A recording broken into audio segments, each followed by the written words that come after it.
Hi guys and welcome back to another DrAce video, and today we're going to be playing MotoGP 23. It is now time for round 16 of our career mode. It is time for the Australian GP. It is Phillip Island. So as we've done for a while now, we'll be starting from the back of the grid to keep the action fun and interesting, and of course I will be adding into the mix today. We are only going to be using power setting 1. Not a great start from us there, but it only adds the excitement, so let's see what we can do from last place on the grid. We're already up now to 20th, managed to go around the outside of a couple of riders there, and then this is a prime overtaking spot to get through on quite a few, but we did happen to give Alex Marquez a bit of a nudge there to the right hand side, so we're now up to the top 15. I just recalled the moment when I took out, well, Alex Marquez bumped and then crashed in a short quite a while ago into that very same corner from the MotoGP career mode. So up into the top 11. Just trying to get round the Frenchman, not able to do it on Fabio Quartararo yet, but we now get the lunge complete.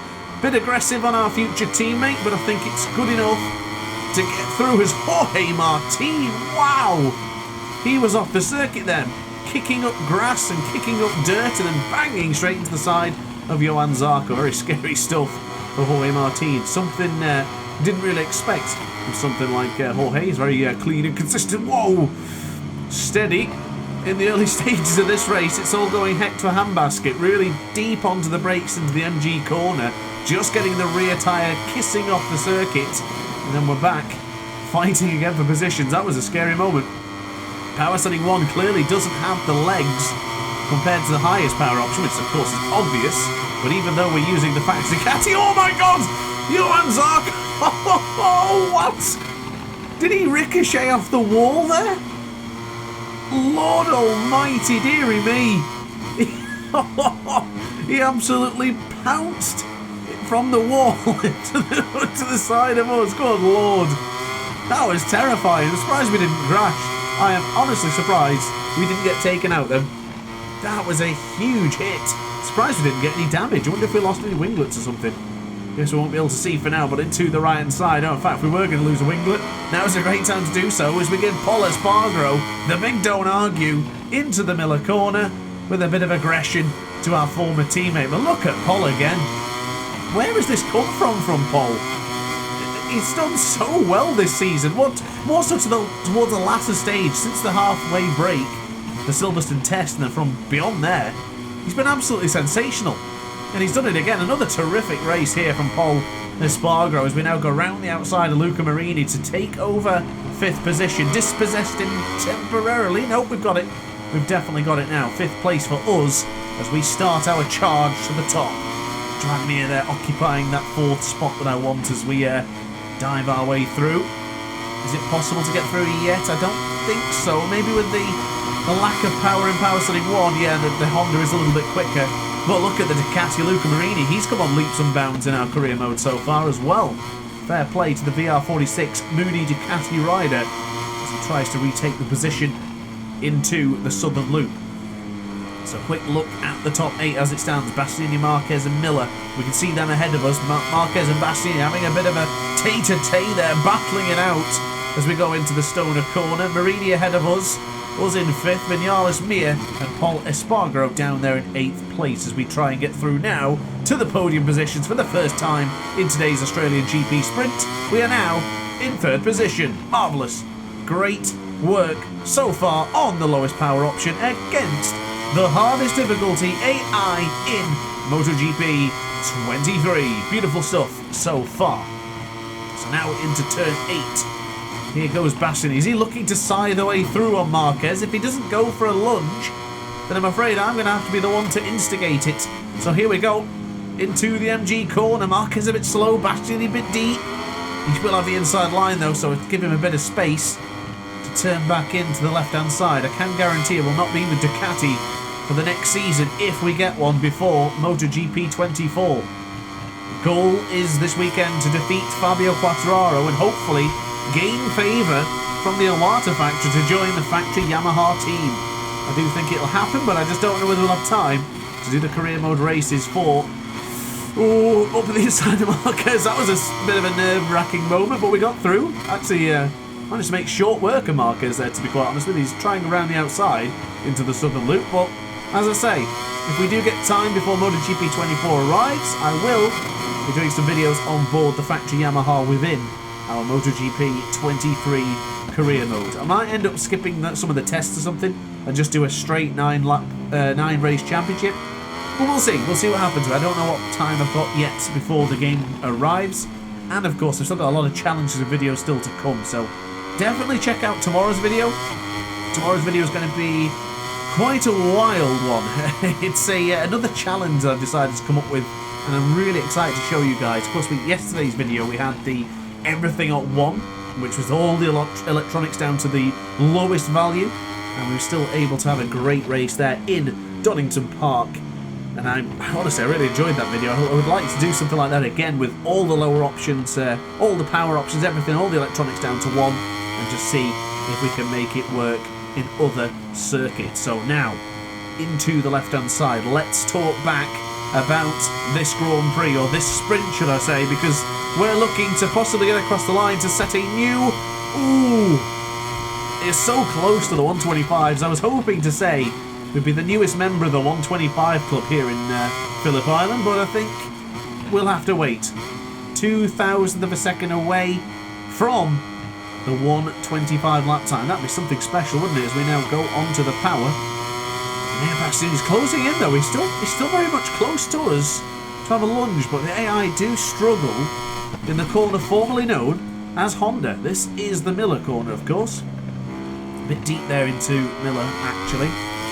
Lost 0.2 of a second. Will that come back to bite us on the backside? I can't see it happening, not with the AI. They do struggle a little bit around this circuit. Of course, we've had some terrific races here from Moto 3 to Moto 2 to MotoGP's 2 seasons. Every single race has been fantastic here, and I think this one so far, even though we're leading, with power setting 1, it's still keeping it quite honest, so this is good so far. I'm very much enjoying my time back in the Australian circuit of Phillip Island. Now, under the DHL sign, I'm looking at that gap in the top right corner of your screen. That is the Delta. So far, if we stay on this pace, we should improve the lap time and enter the 125s for the first time in this weekend. Here we go then, onto the power. It's still green. It will mean, yes, 125 club. I have joined. Some solid lap times there, to be honest, even in power setting 1. All within a couple of tenths of a second. I was very passionate about my consistency. Even when I went bowling a few weeks ago, I still had the same sort of score within 2 attempts. Not really good at bowling, but yeah, I'm much better at this, let's say. But I still was able to stay consistent with the 74 and the 75 points, which is probably absolutely terrible because there was a lot of misses in that particular venture. But anyway, back to business. No more digressions in this one, because we're going to be focusing on possibly improving the lap time here in the penultimate lap of the sprint, and even damaging Enea Bastianini's hopes and aspirations of winning a world championship. I know he can't anyway, because we've already won it. We won it last week out, or last couple of days ago in the video. It was match point in Mandalika, and we got the job done. We are the MotoGP World Champion. I guess everything from here is just a formality, isn't it? Just going to be trying to get the maximum amount of points possible, and of course win as many races as I possibly can, all with some sort of disadvantage, whether we do power setting 1, whether we keep starting from the back of the grid. Whatever we'll do, we'll keep it fun, we'll keep it interesting, and we'll keep hashtag on it. So look at that, across the line, it's another 125, the exclusive club that only has 1 member in this race, and that being your World Championship winner. So looking at the championship standings, you see Enea Bastianini in second. He's got pretty much comfortable advantage to Jack Miller. But the way that's oscillated this season, they sort of backwards and forwards. 1 minute Bastianini's up in second, Marquez is up there, Vinales was up there as well, and then Jack Miller. Really have no idea who's going to finish in the top 3 steps of the podium, but to be honest, it doesn't really matter. It's all about us dominating, stealing the show here in Australia and here in MotoGP 23 career mode.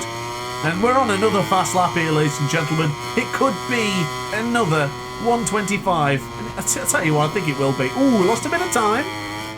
Bit misleading that going into turn 8. Maybe we didn't lose time, but into Lukey Heights, 3.5 tenths of a second found, and into one of my favourite corners in the world, the downhill braking for turn 10, the MG corner. It's marvellous. And this is just getting better and better, isn't it?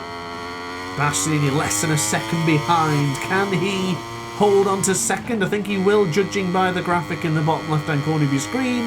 But who cares? We care about this. Winning here in Australian Sprint. Marvellous job. 12 points more added to our championship tally. So there you are then, boys and girls. Confirmation on your screens right now. Apologies, we do have a new member in the 125 club. Bravo to Enea Bastianini.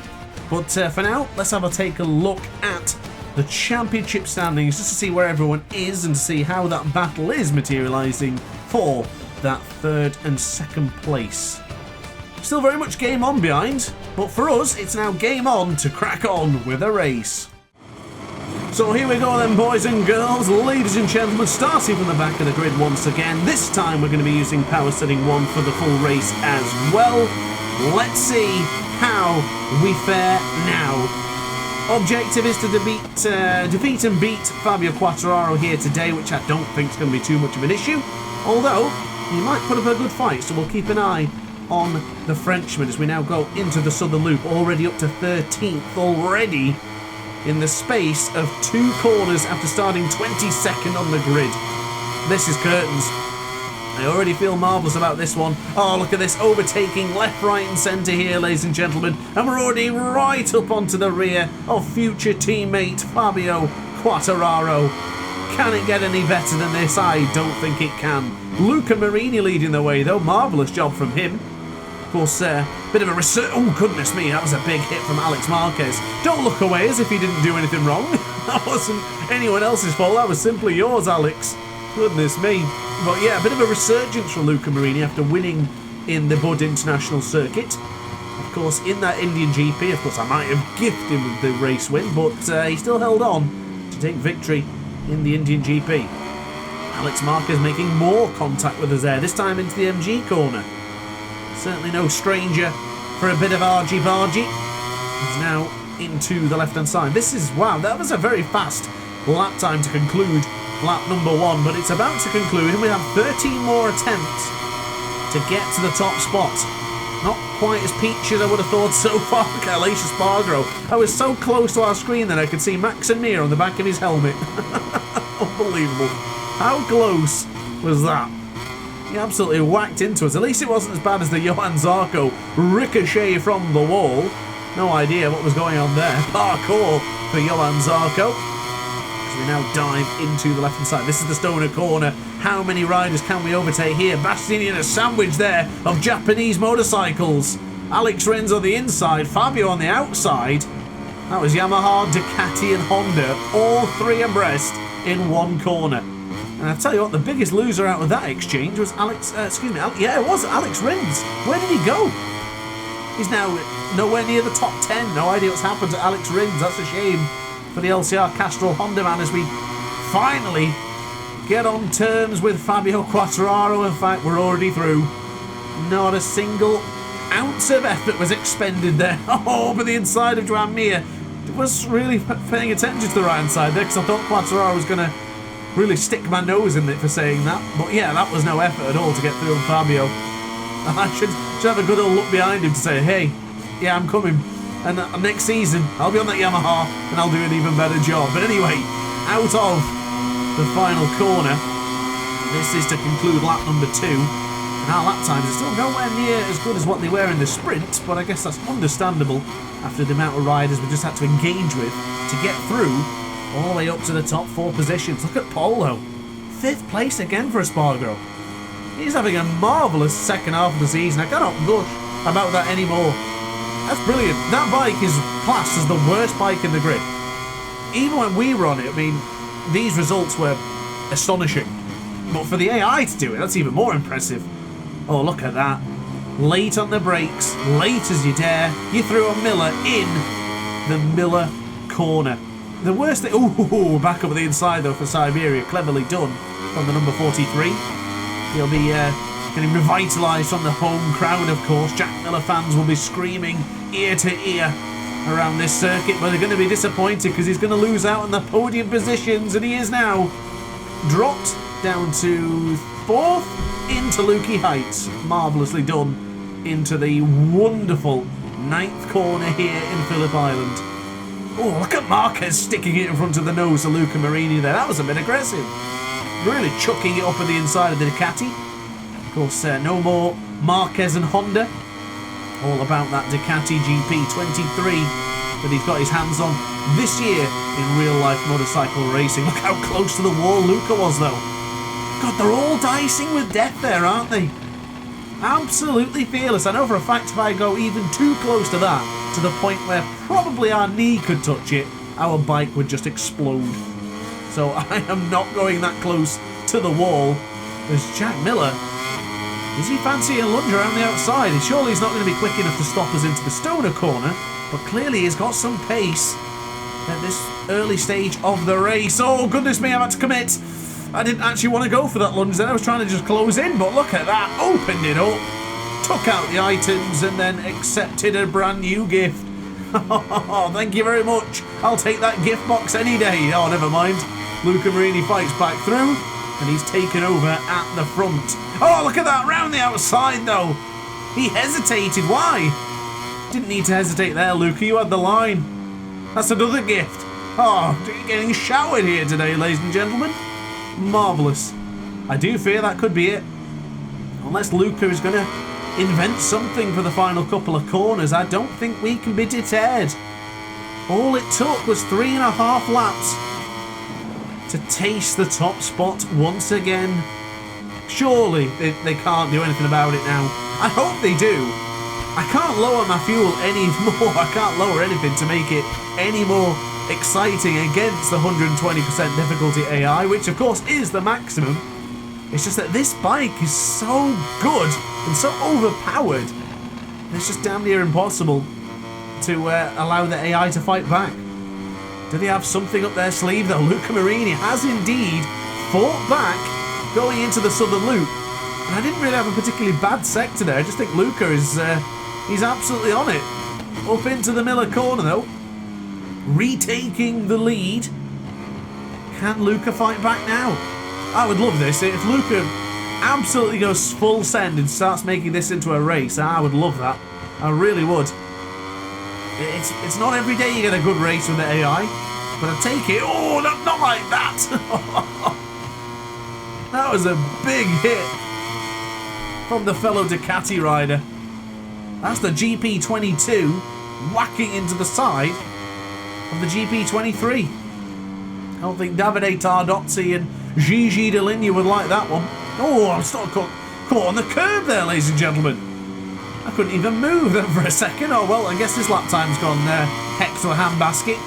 As we go round the outside of Marc Marquez, he looked to be eyeing up second place again. But now we have a race on our hands, ladies and gentlemen.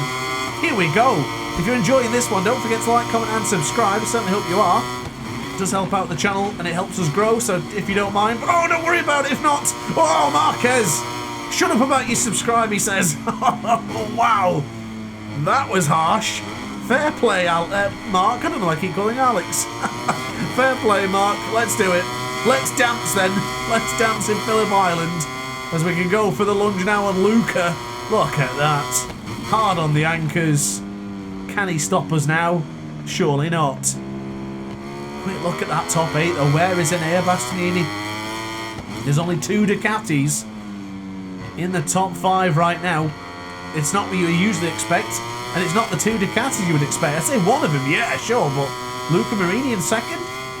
That's rather impressive. I don't think we'll see that this year in modern day MotoGP. Of course, with a newer Honda that, of course, is still working out. There's a lot of parts to learn and to figure out. So I don't think it'll happen this year, but I certainly hope that Honda do get back close enough to the top, if not to the top one day. Now, that gap has just crept up to half a second. Is this now the curtains? The last time I tried to draw the curtains, light came through, Luca Marini came in, and so did Marquez.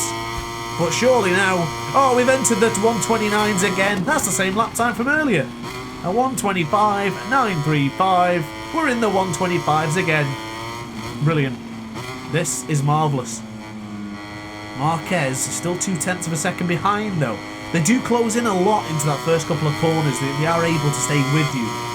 But into the Stoner corner, into the Miller corner, they lose too much time. They don't have the goal to break as late as we do into the Miller corner. Look at that gap. Oh, look at it materialising. It was up to 0.7 and then 0.9 a moment ago. A little bit misleading because, of course, the nature of the corner. But, wow, that gap was really growing. And I think it's going to grow even more in a moment. 0.6 of a second is the separation between your world champion and the 8 times and former MotoGP world champion. And here Bastianini's up to 8th place, so there is the current, or no, former MotoGP world champion now in our career mode. He's now down to 8th place as Paul Espargaro slipping backwards in the middle stage of this Grand Prix. Quartararo is now 3 seconds behind as well, so I don't think anyone can contend with us now. I think that's it. That probably will be it, but we'll try now to really pull the pin. Oh, and set the identical lap time as the lap prior. A 1:25.935. Excellent. I love that. I love it when you get consistency like that. 1:26 flat. Oh, in fact, I forgot we ruined it with the 1:27 flat there. Ignoring lap 5, there's some good consistent lap times there. But those last two, excellent. Absolutely marvellous. I love that. Gap is now up to a second. I think this is it. We'll probably break the resolve of the 120% difficulty AI right here. Coming out of Siberia. Yeah, that's it. This is brilliant. I must say, the bikes feel really good with power setting 1. It's a bit easy because you can really ramp on the acceleration. But to be honest, it's a nice experience to use power setting 1. I'm definitely going to do this now for the rest of the season. I think the next race will be Chang International Circuit, which is an interesting one. The AI do tend to struggle towards the latter stage of the laps of the track, but there is a lot of straights, and I think with us being on power setting 1 could really even it out. So I'm keen to see. I'm definitely going to keep my eye on what's going to happen behind us in Chang, but for now, across the line, it's another 1:25. 1:25.801 in the Australian GP. It's beautiful. It's absolutely stunning. You know what? Why not let it fly? Let's just keep on going. Let's see what lap times we can produce here. Even if we crash it, God forbid we crash. I mean, end of the day, we're going to have another solid race here with just lap times after lap times being churned out beautifully. This has been an excellent season so far, it really has. Just a few tenths of a second in our favour. The delta's still looking positive, so that's all that really matters. I wonder how many lap times we can get in a row of improvements. It can be done, but might have to savour a bit in a few corners just to try and make sure we go faster the next few. I don't think I'll be able to go much more. And I have a habit of doing 3 or 4 laps, really good, consistent, fast-paced, maybe improvements, and then on the 5th one I'll make a mistake. I'm going to try and not do that here today. Definitely going to avoid that. But I know in the background there can be distractions, and I've got my window open today. It's rather warm here in Warrington. Not that warm for like shorts and shorts, t-shirt, and a lot. But it's warm enough.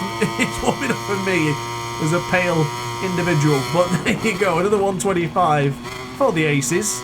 Going full send here in Australia. Turn more into a podcast now, isn't it? Talking about other random crap rather than the racing. There's not much to talk about, to be honest with you. The riders behind, they aren't doing their bit. I'm upholding my side of the bargain. My deal to you is I give you the best commentary, the content and excitement as much as I can, but I need them to step up. The Ducati's great, bike feels amazing, tyres are good, track is impeccable. Surely now, we just need the AI to be stronger. Maybe it was a mistake to join the Factory Ducati after all. Wow. MotoGP 24 though, as I've said before, Ducati's GP 23 was maybe, I guess, yeah, okay. Well, the way we'll work it out is that Factory Ducatis will be banned for the next game, Factory KTM will also be banned, and the Gas will be banned for MotoGP 24. I must use a different motorcycle in the career mode next year. So we have the Aprilias, the Yamahas, the Hondas. We got a chance of a different motorcycle next year. But I would really love to get the factory factory Honda. I would love to try and turn around the fortunes of Honda really quickly in MotoGP 24. And I've just got distracted because I've realised we just set the same lap time again. So in that space of 5 laps, 4 of those lap times were identical. 2 twos were identical. 2 pairs of lap times were identical. Oh wow, that's a mouthful to say, isn't it? But look at that consistency. 25.935, 25.935, 25.8, 25.668, and 25.8 again. Surely keep it in the 25s and keep on improving. It's going great. But yeah, that's my thought process for MotoGP 24. Let me know in the comment section down below what you think about that. If an offer came in for Red Bull KTM and maybe we had something like the Trackhouse Aprilia, would you want me to go for the better bike? Or would you want me to continue what we've discussed and ban the motorcycles we've used in MotoGP 23's career mode? I would like to do the same for Moto 3 and Moto 2 as well. So we use the 658 Squadra Corsa Honda in Moto 3 and MotoGP 23. And Moto 2, I think we'll all be glad of this. I won't be using that forward bike again. That was the only motorcycle I got suggested to me last season. So that was the only one I could choose. I got offered MotoGP, loads of Moto 3, and Moto 2 was the only one for that forward team, which I don't think anybody particularly wants in the game. So yeah, as far as I'm concerned, I would like to try something new in both Moto 3 and Moto 2 as well. So Southern Loop then, we are 3.5 seconds clear. We are still in the 125s, and we're still trending to be in the 125s, providing we don't make a mistake now in the latter stage of this lap. Should be good if all things stay as they are. If status quo remains, we should be solid. 0.3 of a second loss though. We're getting close to that territory of dropping into the 126s. I don't want to see that. I don't want to see a 26 now. Come on, keep it up. It's that medium rear though. It is beginning to feel a bit loose.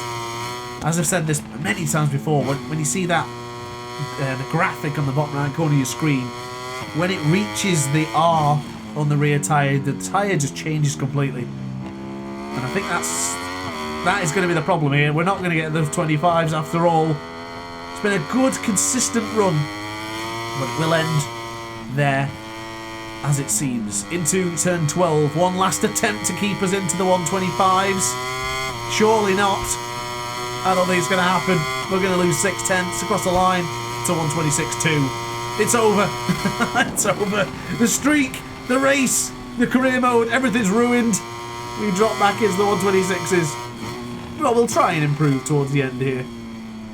Good stuff into the Southern Loop. Always hesitant to brake early and brake late into the Southern Loop, because of course in the first ever Ace Academy Cup we did here in MotoGP 23, I was using the GP22 of the VR46 Ducati, and I made the smallest of errors into turn 2, and I crashed and I lost big championship points, and it probably would have been a good chance to get a victory. I'm yet to win in MotoGP 23's Ace Academy Cups, and I don't think it will ever happen now, as there's not going to be any more Cups. But I probably had one of my best chances that race, and unfortunately I blew it. And ever since then, with chances of winning, I always get taken out or lag hits me or something like that, and it gets ruined another way.